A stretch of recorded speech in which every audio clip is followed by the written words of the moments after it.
Student is at the board and they just solved a multi-digit multiplication problem. They didn't use the standard algorithm. They decomposed the numbers. They used an area model. They broke 24 times 13 into 24 times 10 plus 24 times 3. They added the partial products and then they arrived at 312. The teacher looked at the work and said, "That's interesting, but let me show you the right way." And in one sentence, 3 things happened simultaneously. The student's strategy was invalidated. Their thinking was repositioned as a detour rather than a destination. And every other student in that room received a message, loud and clear. In this classroom, mathematics has one path. Your job is to find it and stay on it. Welcome to Show Me the Math Receipts. I'm Asali Smith, founder of Number Navigators, and this is episode 8.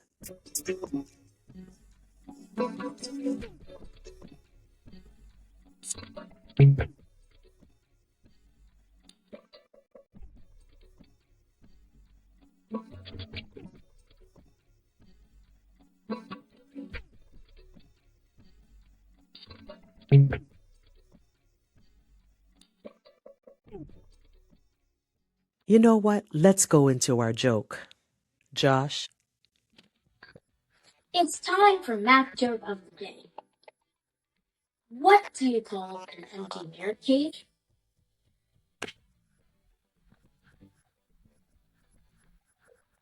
A polygon. But I'm bunching. Oh, whoa, okay. All right, I got you, Josh. All right, so here we are at episode 8. Today we're going to be talking about one of the most transformative ideas in mathematics education.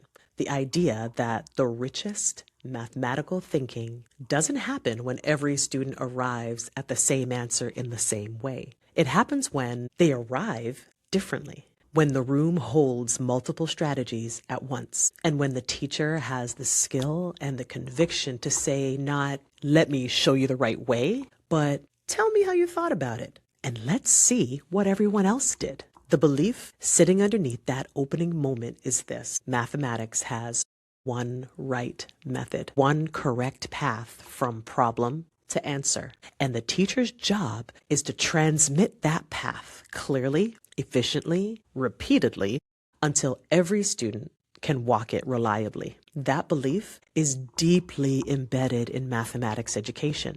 It's in the curriculum. It's in the pacing guides. It was in the way we were taught mathematics ourselves. And it produces a very specific kind of math classroom, one where efficiency is valued over understanding, where a student who arrives at a correct answer by an unexpected route is told their route doesn't count. So think about this. That belief is not just pedagogically limited. It's mathematically wrong. Mathematics, real mathematics, is not a single path. It's a landscape. And the richest mathematical thinking happens not when you find the one road through that landscape, but when you can see multiple roads, understand why each one works, and then be flexible enough to switch routes when the terrain changes. That's flexibility. The ability to choose among strategies and to see the connections between them and understand why they all work, even though they look different. And flexibility cannot be built in a classroom that only ever shows one way.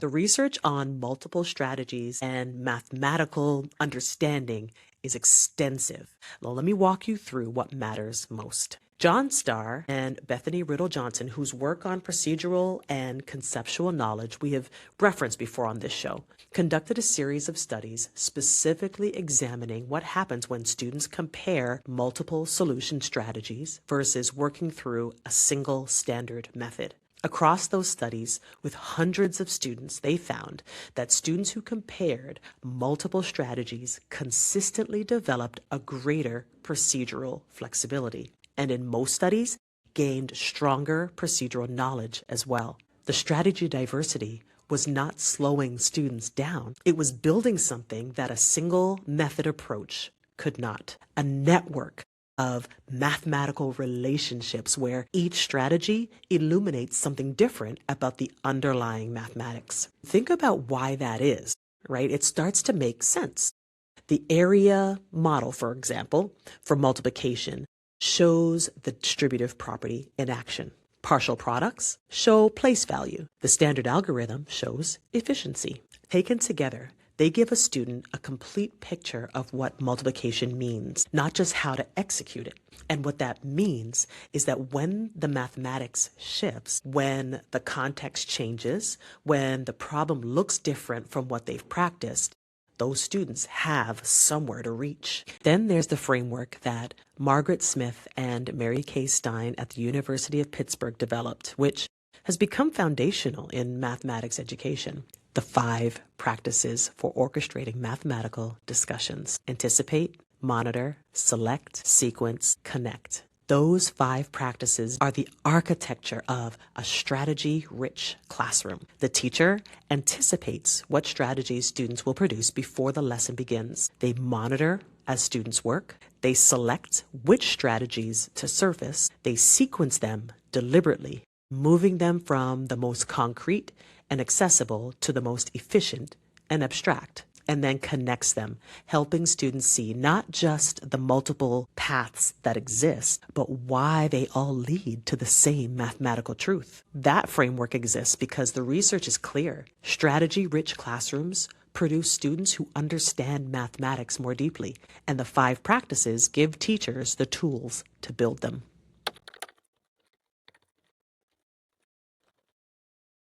So let me give you a concrete example. During a lesson, the teacher poses a problem and lets students work, individually at first, or even in small groups, long enough for genuine thinking to happen. While students work, the teacher circulates, not to correct or redirect, but just to notice what strategies are appearing, to map the mathematical landscape developing in the room. And then the teacher sequences the sharing. This isn't a random act. This is very deliberate, moving from the student who drew a picture to the student who used an area model to the student who arrived at the standard algorithm. Each strategy builds on one before it, and the class together sees the mathematics from multiple vantage points. Running this kind of classroom requires you to know the mathematics deeply enough to anticipate multiple strategies before students produce them. It requires you to be comfortable when a student does something you didn't plan. It requires you to let go of the one right way, not just in theory, but in practice, in the moment when a student does something different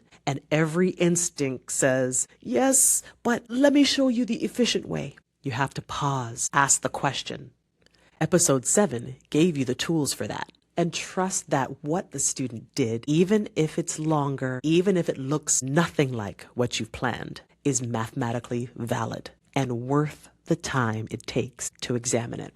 If you're a classroom teacher, one reframe before anything else, the next time a student solves a problem differently than what you expected, before you redirect them to the standard method, ask yourself one question. Is this mathematically valid? Not, is it efficient? Not, is it what I taught? Is it valid? And most of the time, the answer is yes. And so what that student did is not a detour. It's a contribution. Your job is to surface it, examine it, and then connect it to the other strategies in the room that shift from redirecting difference to examining it.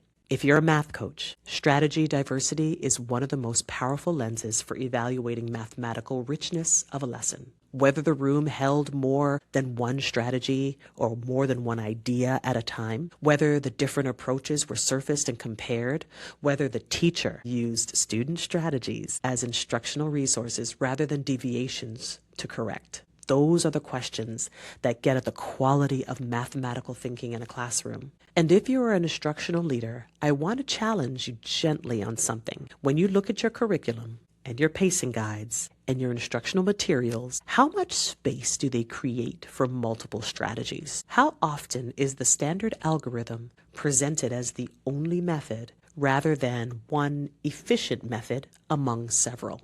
The materials your teachers work with shape what's possible in their classroom. That's a system decision with real mathematical consequences.